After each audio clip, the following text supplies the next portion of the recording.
இயேசுவே நன்றி. Hallelujah. Praise the Lord. Praise you, Jesus. Thank you, Jesus. Hallelujah. Hallelujah. நீதியாம் ஆண்டவரே, எங்களோட உறவாடும் ஐயா. எங்களை வழி நடத்தும் வார்த்தையால் எங்களை வழி நடத்தும். எங்களை தூய்மைப்படுத்தும் வார்த்தையால் தூய்மைப்படுத்தும். பாதைக்கு ஒளியாகட்டும் ஆண்டவரே. ஞானத்தை புரிந்தவர்களும் வார்த்தையை வாசிக்கும் போது ஞானத்தையும் அறிவும் புரிந்து கொள்ளுகின்ற ஒரு ஆற்றலை எங்களுக்கு தாரும் ஆண்டவரே. ரத்தத்தால் எங்களை கழுவும் தூய்மையாக்கும் எங்களை விடுதலை தாரும் ஆண்டவரே. இயேசுவே நன்றி. Hallelujah. Open the heavens, send your mighty fire of the living one fall upon each and every one of us. ஒவ்வொருத்தர் மீதும் ஆண்டவரிடம் நெருப்பும் ஆவியானவரும் நெருப்பும் எங்கள் மீது பட்டு குணப்படுத்தும் ஆண்டவரே. Purify us, sanctify us, தூய்மைப்படுத்தும் ஆண்டவரே. இயேசுவே நன்றி. Hallelujah. பரலோகத்தில் இருக்கும் எங்கள் பிதாவே, உம்முடைய நாமம் அர்ச்சிக்கப்படுவதாக, உம்முடைய ராஜ்யம் வருக, உம்முடைய சித்தம் பரலோகத்தில் செய்யப்படுவது போல உலகத்திலும் செய்யப்படுவதாக. எங்கள் அனைத்தின் கூடவே எங்களுக்கு இன்று அளித்தருளும். எங்களுக்கு தீமைகள் செய்தவர்களை நாங்கள் பொறுப்பது போல எங்கள் பாவங்களை பொறுத்தருளும். எங்களை சோதனை விடாவையும் தீமையிலிருந்து விடுவித்தருளும். ஆமென். இன்னைக்கு 1 சாமுவேல் 12வது அதிகாரமும் 13வது அதிகாரமும் கொஞ்சம் நம்ம தியானிப்போம். 12வது அதிகாரத்துல இங்க மக்கள் ஒரு ராஜாவை கேட்பது வழியா கடவுளை வேண்டாம், சாமுவேலோட வழி நடத்துதலும் வேண்டாம் அப்படின்னு சொல்லி வச்சிருக்காங்க. சாமுவேலுக்கு இது ஒரு கஷ்டமான ஒரு கடைசி ஒரு மீட்டிங் இங்க நடக்குது. அவர் ஒரு கடைசியா ஒரு தலைவராக மக்களை வழி நடத்துவதற்காக அங்க இருக்கிறார். அந்த அதிகாரத்தை சவுலு கொடுக்கறதுக்காக அங்க இருக்கிறார். 12 கோத்திரங்கள் நீதி அரசர்கள் வழியாக 500 வருடங்கள் அவரு அவங்க ஆண்டவர் வழி நடத்திருக்கின்றார். இப்ப ஆனா இவங்க ராஜா வேணும் அப்படின்னு சொல்லி ஆசைப்பட்டு கேட்டிருக்கிறாங்க. போவதற்கு முன்னாடி இந்த கடைசி இந்த நீதி அரசர்களோட ஒரு காலகட்டம் முடிகின்ற ஒரு நேரம் நம்ம பார்க்கிறோம். சாமுவேலுக்கு அவரு நான் தவறு ஒண்ணும் என் வாழ்க்கையில நான் தவறுதலாக நான் ஒன்றும் செய்தது கிடையாது அப்படின்னு சொல்லி இங்க வெளிப்படுத்துகின்றார். இந்த மக்களுக்காக நான் எப்பவுமே இருந்திருக்கேன். அவங்கள ஏதாவது என் மேல தவறு ஏதாவது இருந்தா என்னை சுட்டி காட்டுங்க அப்படின்னு சொல்லி முதல் இந்த அவரு 1 சாமுவேல் 12வது அதிகாரத்துல கொடுக்குற ஒரு பேச்சுல முதல் பகுதி நீங்க பாத்தீங்கன்னா, நான் ஏதாவது தவறு செஞ்சிருக்கேனா அப்படின்றத ஒரு கேள்விதான். அவர் அந்த மாதிரி ஏதாவது சொல்லியிருந்தேன்னா, செஞ்சிருந்தேன்னா நான் உங்களுக்கு நான் திருப்பி தரேன். அந்த காசையோ ஏதோ பொருளை அதை எடுத்திருக்கேன், உங்களை நான் ஏதாவது ஒரு பொருள் நான் எடுத்திருக்கேன், ஏதாவது ஒரு விஷயம் எடுத்திருக்கேன்னா திருப்பி நான் தரேன். அப்ப 4வது வசனத்துல மக்கள் சொல்றாங்க, இல்ல நீங்க அந்த மாதிரி ஒண்ணும் செஞ்சது கிடையாது. இதை நம்ம வாசிக்கும் போது நம்ம மனதுல வர வேண்டியது. ஏன்னா அவர் ஏன் அந்த மாதிரி அந்த காலகட்டத்துல பாத்தீங்கன்னா அந்த அந்த மாதிரி ஆழ்ந்துகிட்டு இருக்க மக்கள் இந்த மாதிரி காசு எடுப்பதோ ஒரு வழக்காடுவதற்கு ஒரு ஒரு பிரைபெல்லாம் எடுக்கிறது ஒரு பெரிய விஷயமே கிடையாது. ஆனா சாமுவேல் ஏன் அந்த மாதிரி செய்யல அப்படின்னு சொன்னா, ஆண்டவரோட வார்த்தைக்கு ஏற்றபடியாக கீழ்ப்படுகின்றார். இயேசு ஆண்டவர் யோவான் நற்செய்தி 8வது அதிகாரத்துல 46வது வசனம் வரைக்கும், யார் என் மேல ஒரு குற்றச்சாட்டு, பாவத்தின் ஒரு குற்றச்சாட்டை எழுப்புறீர்கள் அப்படின்னு கேட்கிறார். Which of you convicts me of sin? யார் என் மேல ஒரு குற்றச்சாட்டை எழுப்புறீர்கள் அப்படின்னு சொல்லி ஒரு முக்கியமான ஒரு விஷயத்தை அவர் கேள்வி கேட்கிறார். வாசிக்கிறீங்களா? யோவான் நற்செய்தி 8வது அதிகாரத்துல 46.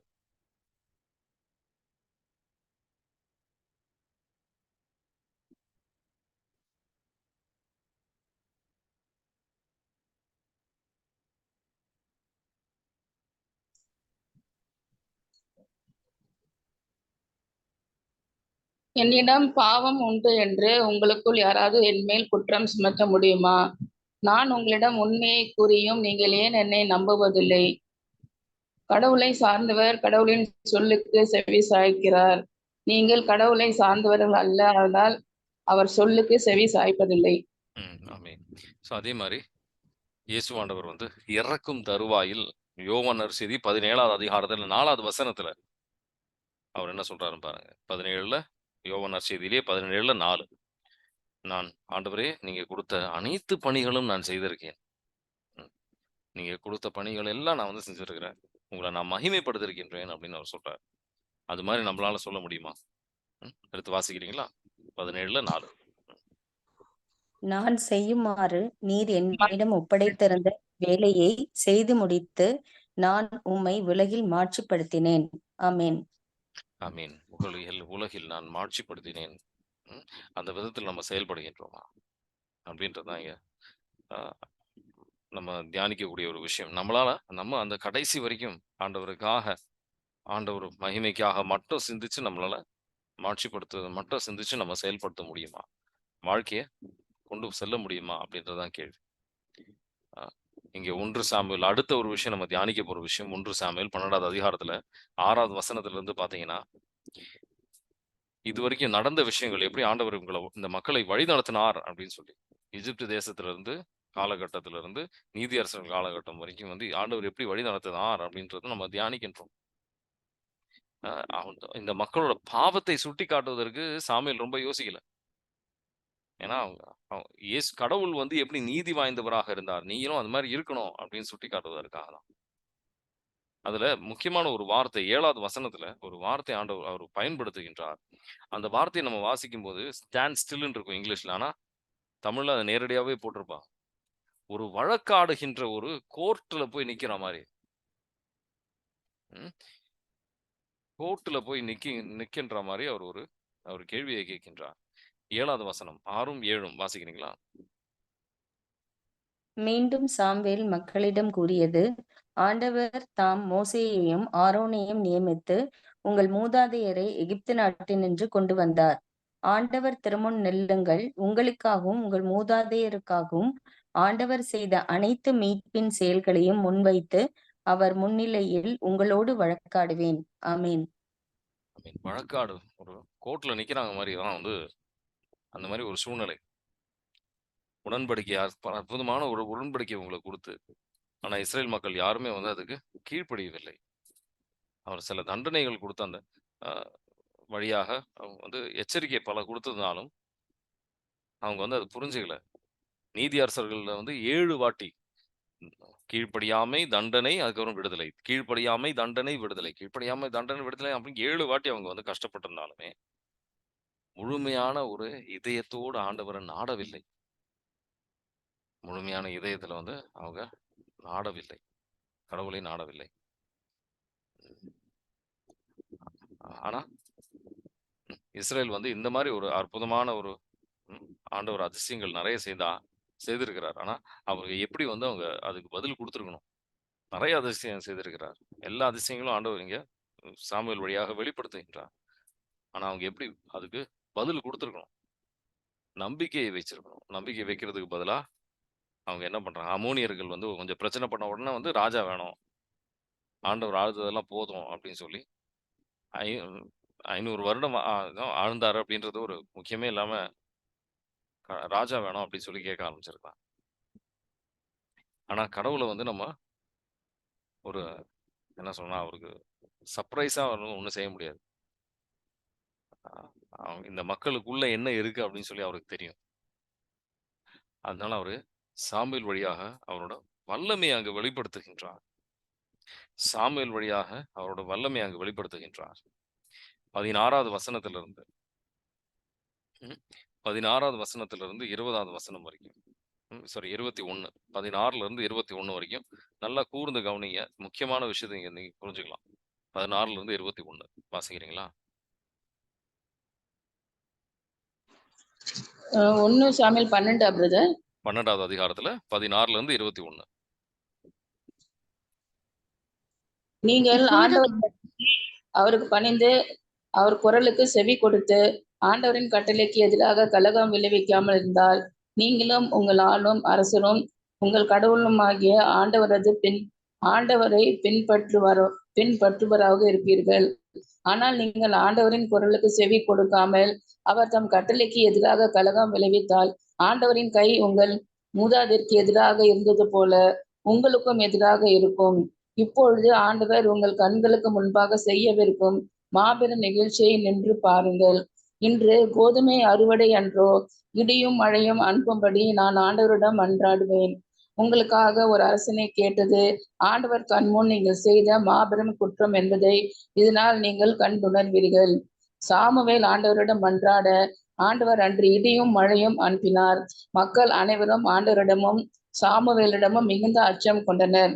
அனைத்து மக்களும் சாமுவேலை நோக்கி, நாங்கள் சாகா வண்ணம் உம் அடியார்களுக்கு உம் கடவுளாகிய ஆண்டவரிடம் மன்றாடும்.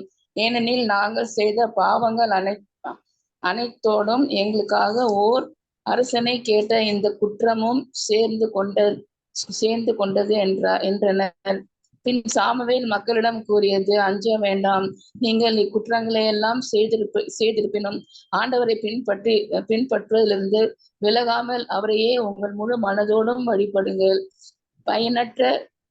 பயனற்ற விடுவிக்க இயலாத சிலைகளை நாடி செல்ல வேண்டாம், அவை வீணே. ஆமென். ஆமென். அற்புதமான விஷயம். ஆண்டவர் வந்து அற்புதமானவரோட வல்லமை அங்க வெளிப்படுத்துகின்றார். அது வழியா என்ன சொல்ல விரும்புகிறார்? இதுவரைக்கும் உங்களுக்கு வந்த வெற்றி அனைத்தும் கடவுள் கொடுத்தது. ஒரு ராஜாவதி வழியாக வரல. இனிமே வரப்போவதும் சரி, கடவுளா கொடுக்க போறதுதான். வேற எந்த வழியாகவும் வரப்போறது. ராஜா இருக்கோ ராஜா இல்லையோ, உங்களுக்கு வந்து உறுதியாக கடவுள் வழியாக வருகின்ற வெற்றி தான். ஆண்டவரோட வல்லமை இல்ல அப்படின்னு சொன்னா நம்ம வீண். திருப்பாடல் 127ல 1ம் 2ம் எடுத்து வாசிச்சு பாருங்க. அவர் தெளிவாக நமக்கு வெளிப்படுத்துகின்றார். நம்ம எவ்வளவு கஷ்டப்படுறோம், எவ்வளவு வல்லமையாக இருக்கின்றோம் அப்படின்றது முக்கியம் இல்ல. ஆண்டவரோட கிருபை, ஆண்டவரோட பிரசன்னம் நம்மளோட இருக்கின்றதா அப்படின்றதான் முக்கியம். திருப்பாடல் 127ல 1ம் 2ம் வாசிக்கிறீங்களா? ஆண்டவரே என் ஒளி, அவரே என் மீட்பு, யாருக்கு நான் அஞ்ச வேண்டும்? ஆண்டவரே என் உயிருக்கு அடைக்கலம், யாருக்கு நான் அஞ்சி நடுங்க வேண்டும்? தீயவர் என் உடலை விழுங்க என்னை நெருங்கையில், என் பகைவரும் 127 எதிரிகளுமான 127ல 27 1ம் 2ம். ஆண்டவரை 27 தான். அதை கட்டுவோரின் உழைப்பு வீணாகும். ஆண்டவரை நகரை காக்கும் காவலர்கள் விழித்திருப்பதும் வீணாகும்.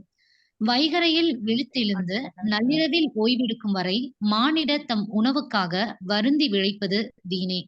உறங்கும் போதும் கடவுளின் அன்பர் தேவையானதை அவரிடமிருந்து பெற்றுக்கொள்வர். ஆமேன். ஆமீன். எல்லாம் நம்ம எவ்வளவு பெரிய ராஜா வச்சிருக்கோன்றது இல்ல. ஆண்டவரோட கிருபை நம்ம வாழ்க்கையில இருக்கா? பல நேரத்துல இந்த மக்கள் மாதிரிதான் நம்ம செயல்படுறோம். பாவத்திற்கு மேல் நம்ம பாவம் சேர்த்து கொண்டிருக்கின்றோம். பாவத்தோட பிரச்சனை அதுதான். இந்த ஒண்ணு சின்னது ஆண்டவர் வந்து மன்னிச்சிருவார் அப்படின்னு நினைச்சுக்கிறோம். ஆனா பாவம் செய்ய செய்ய இன்னும் அதிகமான பாவங்கள் தான் நம்ம வாழ்க்கையில வருமே ஒழிய, பாவத்தோட பிரச்சனை அதுதான். இன்னும் அதிகமா நம்ம வந்து பாவத்துக்கு அதை இழுத்துட்டு போயிடுவோம். அது ஒரு அடிமத்தத்துக்கு நம்ம கொண்டு போவோம். அதான் இந்த மக்கள் சொல்றாங்க. அவங்க வாழ்க்கையில அனுபவிச்சதுதான் அவங்க சொல்றாங்க. 1 சாமுவேல் 12வது அதிகாரத்துல தெளிவா அவங்களே வந்து ஒத்துக்கிறாங்க. பாவத்திற்கு மேல் நாங்க வந்து பாவம் செய்திருக்கின்றோம். இந்த பாவம் நாங்க செஞ்சிருக்கிறோம். ராஜாவை கேட்கின்றது வழியாக. பல விஷயங்கள் நம்ம இது இருந்தா நல்லா இருக்கும் வாழ்க்கையில அப்படின்னு நினைச்சிட்டு நம்ம கேட்கிறோம். ஆண்டவரே உங்க திருவுளம் என்ன அப்படின்னு சொல்லி அவரை நாடி நம்ம போவது கிடையாது. அதனால நிறைய வாரங்கள். ஆனா இதே சாமுவேல் எப்படி செயல்படுகின்றாருன்னு பாருங்க. நீதியான ஒரு மனிதனாக இருந்ததுனால, ஆண்டவர் வார்த்தைக்கு ஏற்றபடியாக செயல்படுறதுனால, ஆவியானவர் கடவுள்கிட்ட ஜெபிக்கும் போது அவரோட வல்லமை அங்க இறங்குகின்றது. நீதியும் நேர்மைக்கு வந்து ஆண்டவர் வந்து செவி சாய்ப்பார். நம்ம பாவத்தில் இருந்தோம் அப்படின்னு சொன்னா, நமக்கு ஆண்டவர் கொடுப்பதும் நமக்கு வந்து ஆண்டவர் கொடுக்கின்ற விஷயங்கள் கூட நமக்கு அது வந்து பாரமாகவும் அது பாவமாகவும் வந்து சேரும். புரிஞ்சுக்கணும் நீங்க நான் சொல்றது. இது வந்து ராஜா கேட்கின்றது வழியாக அவங்களுக்கு பாரகம் அதிகமா தான் இருக்கு. நம்ம வாழ்க்கையில என்ன பெற்று இருக்கின்றோம் அப்படின்றது இல்ல. ஆண்டவர் திருவுளம் நம்ம வாழ்க்கையில நடந்ததா? அதுதான் முக்கியம். ஆண்டவர் திருவுளம் நம் வாழ்க்கையில் நடந்துதா அப்படின்றதுதான் முக்கியம். தயவு செய்து தெளிவாக புரிஞ்சுக்கோங்க. இல்லைன்னா இதுக்கப்புறம் நம்ம எது தியானிச்சாலும் புரியாது. சாமுவேலை போல நம்ம நீதியும் நேர்மையுமாக இருந்தோம் அப்படின்னு சொன்னா, நம்ம ஜெபிக்கும் போது ஆண்டவரோட திருவுளம் தெரிஞ்சுக்குவோம். அவரோட வல்லமை அங்கே இறங்கும். மத்த மக்களை நம்ம வழி நடத்துவோம். அப்படி இருந்தா சாமுவேலை போல் இருந்தோம் அப்படின்னு சொன்னா. இல்ல நம்ம சிற்றின்பத்தை நாடி நம்ம இந்த வீணான விஷயத்துக்கு நம்ம 21வது வசனத்துல என்ன வாசிருக்கிறார்? தேவையற்ற விஷயங்கள் நம்ம இந்த உலக சார்ந்த விஷயங்கள் வழியாக சாத்தா நம்ம ஆண்டவரை விட்டு விலகி கொஞ்சம் கொஞ்சமாக கொண்டு போறோம். மார்த்தாவை போல அல்லாமல் மரியாளை போல ஆண்டவரை கால் பாதத்தை பிடித்து நம்ம அவரு அவரோட இன்னும் அணுகி வரணும். ஆண்டவரே இன்னும் உங்கள அடுத்த படி எப்படி வருவது அப்படின்னு சொல்லி ஒரு தாகம் உள்ள இருந்தா, ஆண்டவர் வந்து இன்னும் நம்மள அவரு பக்கத்துல கொண்டு வருவார். ஆனா அத விட்டுட்டு நம்ம இந்த உலக சார்ந்த விஷயத்திற்கு பின்னாடி போனோம். இன்னைக்கு இன்னைக்கு என்ன வந்து நம்ம செய்யலாம்? இன்னைக்கு என்ன நம்ம வந்து வாங்கலாம்? இன்னைக்கு நாளைக்கு அ அந்த அந்த இடம் வாங்கலாம், இது வாங்கலாம். இன்னும் பிசினஸ் என்ன செய்வோம்? இந்த உலக சார்ந்த விஷயங்கள நம்ம வந்து முழுகி அ அது என்ன செய்யும்? அதுல வந்து ஒரு குறுக்கு வழியில பார்ப்போம். ஆண்டவர்ட்ட கேட்போம் கிடைக்காது. ஏன்னா நம்ம சிற்றின்ப நாட்டத்துக்காக கேட்கிறோம். யாக்கோபு நூல் 4வது அதிகாரம். நம்ம அதுக்கு பதிலாக கடவுள் மகிமைக்காக வாழ்வது கிடையாது. அதுல என்ன ஆகும்? ஒரு பாவத்திலிருந்து இன்னொரு பாவம் வரும். அதுக்கப்புறம் இன்னும் பெரிய பெரிய பாவங்கள் வரும். அதுக்கப்புறம் பாவத்தோட ஒரு உணர்வே நமக்கு இருக்காது. உணர்வே நமக்கு இருக்காது. அந்த விதத்துல தான் இந்த மக்கள் செயல்பட்டுட்டு இருந்தாங்க. நம்ம எத வந்து அதுல செயல்படுகின்றோம்? ஆண்டவரை அணுகி போவதற்கு முக்கியத்துவம் குடுத்திருக்கிறோமா? ஆண்டவர் வந்து சிந்திக்க அழைக்கின்றார். தயவு செய்து புரிஞ்சுக்கோங்க. எவ்வளோ நம்ம என்ன கிடைத்தது அப்படின்றத விட, ஆண்டவரின் திருவுளம் நம்ம வாழ்க்கையில நிறைவேறிற்றா அப்படின்றது தான் அது மட்டும் தான் நம்ம நோக்கமாக இருக்கணும். ஆண்டவரே உங்க திருவுளம் என்ன? அது என் வாழ்க்கையில நடந்துச்சா? அது மட்டும் சிந்திக்கணும். அது சிந்திச்சோம் அப்படின்னு சொன்னா, அதை விட மேலான ஒரு ஆசீர்வாதம் வாழ்க்கையில ஒண்ணுமே இருக்க போறது கிடையாது. அதுல தான் உண்மையான ஒரு மன நிம்மதி, திருப்தி அப்படின்றது இருக்க போகுது. உங்களோட வாழ்க்கையில நம்ம தெளிவாக புரிஞ்சுக்கலாம். அவங்க விசுவாசமாக அவங்க அவரை பணிவிடை செய்யும். அதுக்கப்புறம் இந்த மக்கள் எந்த விதத்துல பாவம் செய்து கடவுளை விட்டு விலகி போனாலும் சரி, சாமுவேல் சொல்றாரு, நான் வந்து உங்களுக்காக நான் ஜெபிக்கிறது நிறுத்த மாட்டேன். உங்கள வழி நடத்துறது நான் நிறுத்த மாட்டேன். பல நேரத்துல வந்து மக்கள் வந்து சரியா இல்லன்னா கூட, இவர் வேலைய அவரு செய்வார். ம். நல்வழி எது அப்படின்னு சொல்லி நான் உங்களுக்கு காட்டித் தருவேன்.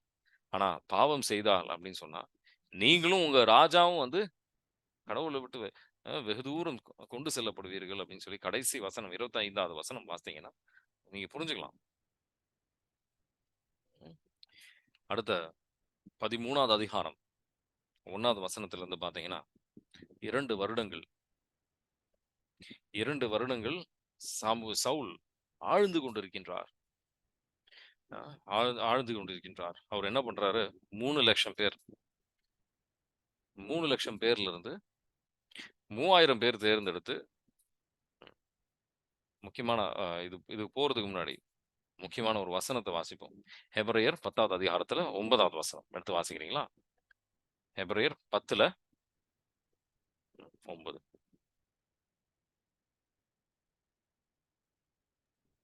பின்னர் உமது திருவுளத்தை நிறைவேற்ற இதோ வருகிறேன் என்றார். பின்னையதை நிலைக்க செய்ய முன்னையதை நீக்கி விடுவார். ஆமீன். ஆமீன். அதனால திருவுளத்த செய்வதற்கு அந்த அளவுக்கு ஒரு முக்கியத்துவம் நம்ம கொடுக்கணும். ஆமீன். ஸோ அதனால அ சவுல் எந்த விதத்துல செயல்படுகின்றார்? 3,00,000 பேர் கடவுள் வந்து குடுத்திருக்கிறார். அவர் வந்து அதுல வந்து 3,000 பேர் தேர்ந்தெடுத்திருக்கிறார். 2,000 பேர் வந்து சவுலோட, 1000 பேர் வந்து ஜொனாதனோட அவரோட மகனோட இருக்கின்றார். ம். பாக்கி இருக்கிற மனிதர்கள் எல்லாம் வந்து ஆண்கள் எல்லாரும் வந்து அவங்க அவங்க வீட்டுக்கு அனுப்பிச்சுட்டாங்க. ஜோனத்தன் வந்து போரிடுகின்றார். அ போரிட்டு அ கெபாவில் இருக்கின்ற இடத்துல இருந்து அவர் ஒரு வெற்றி அவருக்கு கிடைக்குது. பிலிஸ்தியர் அது கேட்கறாங்க. அப்போ முதல் தவறு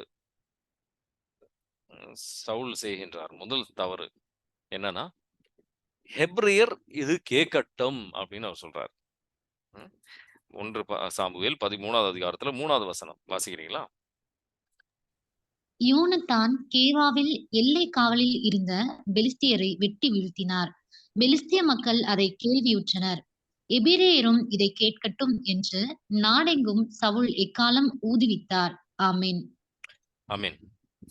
இந்த எபிரியர் அப்படின்னு கேட்கட்டும் அப்படின்னு வந்து அதுல என்ன பிரச்சனை? ஹெப்ரியர் அப்படின்றது நீங்க பாத்தீங்கன்னா, தொடக்க நூல் 40வது அதிகாரத்துல 15வது வசனத்துல 43ல 32ல அப்படின்னு வந்து மற்றவங்கள வேற்றினத்தார் வந்து இஸ்ரேல் மக்களை சொல்ற விஷயம் அப்படின்றது ஹெப்ரியர் அப்படின்னு சொல்லுவாங்க. ம். வேற்றினத்தார் இஸ்ரேல் மக்களை பார்த்து என்ன சொல்லுவாங்க? ஹெப்ரியர் அப்படின்னு சொல்லுவாங்க. ம். அப்போ அ இப்ப ஒரு எடுத்துக்காட்டுக்காக சொல்றேன். கடவுள் வந்து இஸ்ரேல் மக்களை பார்த்து இஸ்ரேல் மக்கள் அப்படின்னு தான் சொல்லுவார். என் மக்கள் அப்படின்னு தலை பிள்ளைகள் அப்படின்னு சொல்லுவார். ஒரு அன்போட அவர் பேசுவார். தாவீதாரோட மற்ற மக்கள் எல்லாரும் வந்து ஹெப்ரேயர் அப்படின்னு யாருமே சொன்னது இல்ல. ஒரு என்ன சொன்னா தரை குறைவான ஒரு விதத்துல அவர் வந்து பேசியிருக்கிறார். ம். ஹெப்ரேயர் கேட்கட்டும். நான் வந்து ஒரு ராஜா முதல் முறையாக வந்து யூத மக்கள் சமூகத்துல ஒரு ராஜா தேர்ந்தெடுக்கப்படும்போது அவருக்கு ஒரு ஆணவம் உள்ள வந்திருக்கு. எல்லார விட வந்து அவர் ஹைட்டா இருக்கிறாரு. வல்லமையா இருக்கிறார், சக்தியோட இருக்கிறார் அப்படின்னு சொல்லி ஆணவம் தலைக்கு ஏறிடுச்சு. அதான் நம்ம இங்க பார்க்கிறோம். ஆ, ம, தொடக்க நூல் 43ல 32 வாசிக்கிறீங்களா? 43ல 32 பார்த்தீங்கன்னா எகிப்தியர்கள் இஸ்ரேல் மக்களை ஹெப்ரேயர்கள் அப்படின்னு சொல்லுவாங்க. யோசேப்பிற்கு தனியாகவும் சகோதரர்களுக்கு தனியாகவும் அவருடன் உண்ணவிருந்த எகிப்தியருக்கு தனியாகவும் உணவு பரிமாறப்பட்டது. ஏனென்றால் எகிப்தியர் எபிரேயரோடு உண்பதில்லை. அப்படி உண்பதை எகிப்தியர் அருவருப்பாக கருதினர். ஆமீன். ஆமீன். ஸோ அதனால இதுல வந்து ஒரு ஒரு இவங்க அந்த அளவு வர்த்து இல்லை அப்படின்ற மாதிரி நான் வந்து ம், வேற கிரகத்துல இருந்து வந்த ஒரு ஜீவின்ற விதத்துல வந்து அவர் சிந்திக்க ஆரம்பிச்சிட்டாரு. அவர் எனக்கு இணையாக யாரும் இல்லை அப்படின்ற ஒரு சிந்தனை. அடுத்த ஒரு விஷயம், ஜொனாதன் தான் அங்க வெற்றி அவர் பெறுகின்றார். 4வது வசனத்தை பார்த்தீங்கன்னா சவுல் தான் ஜெயிச்சார் அப்படின்ற ஒரு விதத்துல அவருக்கு பேர் வர ஆரம்பிக்கும். அவரோட பேர் அந்த ஜொனாதனுக்கு தான் வெற்றி வந்தது அப்படின்றது சொல்வதற்கு பதிலா அவர் தான் வெற்றி பெற்றார் அப்படின்ற விதத்துல அவர் பேச ஆரம்பிக்கிறார். அவர் அந்த மாதிரி பேச ஆரம்பிக்கிறார். அடுத்த ஒரு ஆணவத்தின் செயல், மற்றவங்களுக்கு வருகின்ற அவங்க ஜெயிச்சிருப்பாங்க. நான் சொல்லி கொடுத்தா வந்து அவங்க ஜெயிச்சாங்கன்ற விதத்துல பேச ஆரம்பிப்பாங்க. நான் சொல்லி கொடுக்கலாம் ஜெயிச்சிருக்க முடியாது, வாய்ப்பே கிடையாது. ஆண்டவர் கொடுக்கிற வெற்றி அது அப்படின்றத அவர் புரிஞ்சுக்கல. ஜோனாதனுக்கு யார் அந்த வெற்றி கொடுக்கின்றார்? ஆண்டவர் கொடுக்கிறார் வெற்றி. அவருக்கு அது புரிஞ்சிருக்கணும். முக்கியமா சவுலுக்கு புரிஞ்சிருக்கணும். ஏன்னா 11வது அதிகாரத்துல நம்ம என்ன பார்த்தோம்? சவுலுக்கு ஆவியானவரால ஒரு நிரப்புதனால அவருக்கு ஒரு வெற்றி அவருக்கு கிடைக்கிது. பிலிஸ்தியர்களுக்கு எதிரா அவருக்கு தான் அதிகமா தெரிஞ்சுக்கணும் வெற்றி யார்கிட்ட இருந்து வரும், கடவுள் கிட்ட இருந்து வருகின்ற ஒரு விஷயம் அப்படின்ட்டு. எந்த பிரச்சனையாக இருந்தாலும் ஆண்டவர் ஆவியானவரோட செயல்படுத்தலாட்டு இருந்தா நமக்கு வெற்றி உறுதியாக இருக்கும் அப்படின்னு சவுலுக்கு தெரிஞ்சுக்கணும். அதுக்கு பதிலா அவர் சுய சக்தியில வந்து அவரு இந்த 3 லட்சம் பேரை பார்த்திருக்கிறாரு. அப்புறம் அதை வந்து யோசிச்சிருக்காரு. இவங்கெல்லாம் வந்து சின்ன இதெல்லாம் இருக்காங்க. ஆவியானவர் அந்த 3 லட்சம் பேர்ல 3,30,000 பேர்ல வந்து செயல்பட்டு இருக்கிறார் அப்படின்றத மறந்துட்டாரு. ஆவியானவர் அவங்களை எல்லாம் திரட்டி வந்துட்டார் அப்படின்னு மறந்துட்டு 3000 பேர் மட்டும் இவங்க தான் வந்து ஓரளவுக்கு பரவாயில்ல, கொஞ்சம் சக்தி இருக்கு அப்படின்னு சொல்லி 3000 பேரை மட்டும் வச்சிருக்கிறார் இந்த போரிடுவதற்காக. பிலிஸ்தியர் திருப்பியும் சண்டைக்கு வராங்க. பிலிஸ்தியர்கள் திருப்பியும் சண்டைக்கு வருகின்றார்கள். எப்போ நம்ம கொஞ்சம் ஆணவத்துக்கு இடம் விட்டாலும், இவரு கொஞ்சம் இல்ல பல விதத்துல வந்து ஆணவத்துக்கு நிறைய விதமாக அவர் ஆணவத்துக்கு இடம் விட்டுருக்கிறார். மற்றவங்களை குறைவாக பேசுவது, மற்றவங்களை குறைவாக பேசுவது அப்படின்றது, ஏளனமாக பேசுவது அப்படின்றது முதல் விதமான ஒரு ஆணவத்தின் அடையாளம்.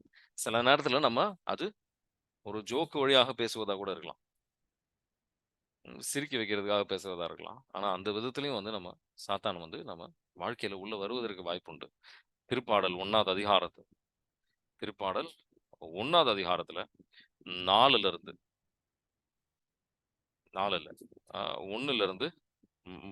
1ல இருந்து 3 வரைக்கும் வாசிக்கிறீங்களா? இகழாரின் குழுவில் நீங்க உட்காரக்கூடாது அப்படின்னு சொல்லி ஆண்டவர் வழி நடத்துகின்றார். திருப்பாடல்கள் 1வது அதிகாரம் 1ல 1லிருந்து 3. நற்பேறு பெற்றவர் யார்? அவர் பொல்லாரின் சொல்லின்படி நடவாதவர், பாவிகளின் தீ வழியில் இல்லாதவர், இகழ்வாரின் குழுவினர் அமராதவர். ஆனால் அவர் ஆண்டவரின் திருச்சட்டத்தில் மகிழ்ச்சி உறுபவர். அவரது சட்டத்தை பற்றி இரவும் பகலும் சிந்திப்பவர். அவர் நீருடையோரம் நடப்பட்ட மரம் போல் இருப்பார். பருவ காலத்தில் கனி தந்து என்றும் பசுமையா இருக்கும் அம்மரத்திற்கு ஒப்பாவர். தாம் செய்வது அனைத்திலும் வெற்றி பெறுவர். ஆமென். ஆமென். அனைத்திலும் வெற்றி பெறணும்னு ஆசைப்படுறீங்களா? செய்வது அனைத்திலும் வெற்றி பெறணும்னு ஆசைப்படுறோம். யாரும் இகழார் ஏன்னா இகழுகின்ற விதத்துல நம்ம பேசக்கூடாது. சவுலை போல் நம்ம இருக்கக்கூடாது. மற்றவங்களோட வெற்றியை நம்ம வந்து என் வெற்றின்ற விதத்துல நம்ம பேசக்கூடாது. ஆண்டவர் கொடுக்கின்ற வெற்றி, ஆவியானவரால வருகின்ற ஒரு வெற்றி அது நம்ம புரிஞ்சுக்கணும் அத. அத நம்ம இங்க தெளிவாக இங்க பார்க்கலாம் அத. அடுத்தது சாமுவேல் 5வது வசனத்திலிருந்து பார்த்தீங்கன்னா, அவரு முதல்ல இது இது இன்னும் தெளிவாக புரிஞ்சுக்கிறதுக்காக ப்ராவர்ப்ஸ் 16வது அதிகாரத்துல 18ல இருந்து 19 வரைக்கும் வாசிக்கிறீங்களா? ப்ராவர்ப்ஸ் 16வது அதிகாரம் 18ல இருந்து 19. 18, 19.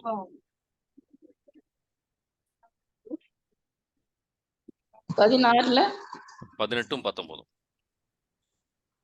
அழிவுக்கு முந்தியது அகந்தை, வீழ்ச்சிக்கு முந்தியது வீண் பெருமை, மேற்றின்மையார்களோடு கொள்ளையடித்த பொருளை பகிர்ந்து மகிழ்வதை விட மனத்தாழ்மையுடன் சிறுமைப்பட்டவர்களோடு கூடியிருப்பது நலம்.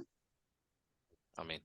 சோ இந்த அழிவுக்கு முன்னாடி இந்த ஆணவம் வந்ததுக்கு அப்புறம் உடனடியாக சவுலின் வாழ்க்கையில் அழிவை அவர் வந்து சந்திக்கின்றார். ஆணவத்தை வந்து 3 விதமாக அவர் ஆணவத்தை வந்து அனுமதிச்சார் அவர் வாழ்க்கையில. அவர் வந்து அதுக்கப்புறம் ஒரு பெரிய அழிவை வந்து அவர் சந்திக்கின்றார். பொறுமை இல்லாத ஒரே காரணத்தினால கனிகளோட ஒரு முக்கியத்துவத்தை நம்ம மறந்துடக்கூடாது. பொறுமையோடு இருக்கணும் அப்படின்னு சொல்லி ஆண்டவர் எதிர்பார்க்கின்றார். சவுல் 7 நாள் காத்து நின்றார். 8வது வசனத்தை பார்த்தீங்கன்னா 7 நாள் அவர் காத்து நின்றார். அவர் 13வது அதிகாரத்துல 8வது வசனத்தை எடுத்து வாசிப்பாங்க. 1 சாமுவேல் 13:8. ஆனா அவர் வந்து நம்ம காத்து நின்றதுக்கு மேலேயும் வந்து ஆளுங்க வரல. பொறுமை இல்லாதனால பல விஷயங்கள் பல பேர் வந்து இழக்கிறாங்க. அதுல முக்கியமா அந்த ஆண்டவர் கொடுக்கிற வாக்குத்தத்தத்தை நம்ம இழந்துருவோம். ஹெப்ரேயர் 6வது அதிகாரத்துல 12வது வசனத்தை எடுத்து வாசிப்பாருங்க. இந்த பொறுமையும் விசுவாசமும் பொறுமையினால நம்ம ஆண்டவரோட வாக்குத்தத்தத்தை நம்ம வாழ்க்கையில் நிறைவேறும். ஆண்டவர் திருவுளம் நிறைவேறுவதற்கு பல பேர் வாழ்க்கையில நிறைவேறாத காரணம் என்ன அப்படின்னு பாத்தீங்கன்னா, இந்த விசுவாசமும் பொறுமையும் இல்லாதனால. ஆண்டவர் பொறுமையை நம்ம விசுவாசத்தையும் பொறுமையும் சோதிப்பார். அப்பதான் அவர் பிள்ளைகளாக ஆக முடியும். ஹெப்ரேயர் 6:12 வாசிக்கிறீங்களா?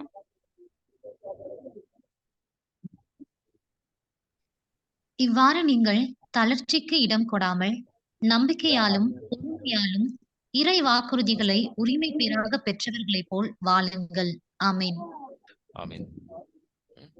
பல பேர் இந்த விசுவாசமும் பொறுமையும் உள்ளது பதிலா அவ்விசுவாசமும் பொறுமையற்ற ஒரு வாழ்க்கையை வாழ்கின்றதுனால ஆன்மீகத்துல வளருவது கிடையாது. சிறு பிள்ளையாகவே இருக்கிறான்.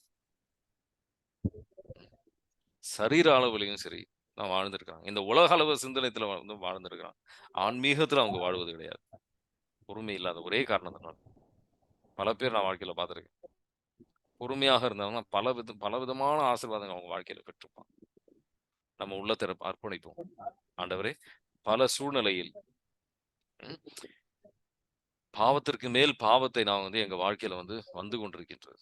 எங்களை மன்னியும் ஆண்டவரே. விசுவாசம் இல்லாதனால, பொறுமை இல்லாதனால, ஆணவத்தோட செயல்படுறதுனால உங்க கிருபை எங்கள் வாழ்க்கையில வருவது மிகப்பெரிய தடையாக இருக்கின்றது. எங்களை மன்னியும் ஆண்டவரே. ரத்தத்தால் எங்களை கழுவும், தூய்மையாகும், எங்களை விடுதலை தாரும் ஆண்டவரே. இயேசுவே நன்றி. ஹalleluya. Praise the Lord. Praise you my King. Praise you Savior. Praise you Healer. Praise you Redeemer. உங்க பாதை ஒரு குறுகிய பாதை. உங்க வல்லமையை புரிந்துக்காமல் வெற்றி உங்கள் கரத்திலிருந்து வருகின்றது. இந்த சூழ்நிலையாலோ அந்த வேலையினாலோ அந்த தொழில்னாலேயோ இல்ல, உங்க கரத்திலிருந்து மட்டுமே வருகின்றது வெற்றி அப்படின்றது. ஜெயம் உங்க கரத்திலிருந்து வருகின்றது அப்படின்றது உணராமல் பல சூழ்நிலையில் உங்க பாதையிலிருந்து நான் விலகி சென்றிருக்கின்றேன். சிற்றின்ப நாட்டத்துக்காக நான் சிந்தித்து உங்க பாதையில் இருந்து விலகி சென்றிருக்கின்றேன். எங்களை மன்னியும் ஆண்டவரே. ரத்தத்தால் எங்களை கழுவி தூய்மையாக்கி விடுதலை தாரும். எல்லா கட்டுகளும் உடைக்கப்படட்டும் ஆண்டவரே. Bind and cast every unclean spirit, Father, in the mighty name of Jesus we pray. Amen. God bless you. Have a good day.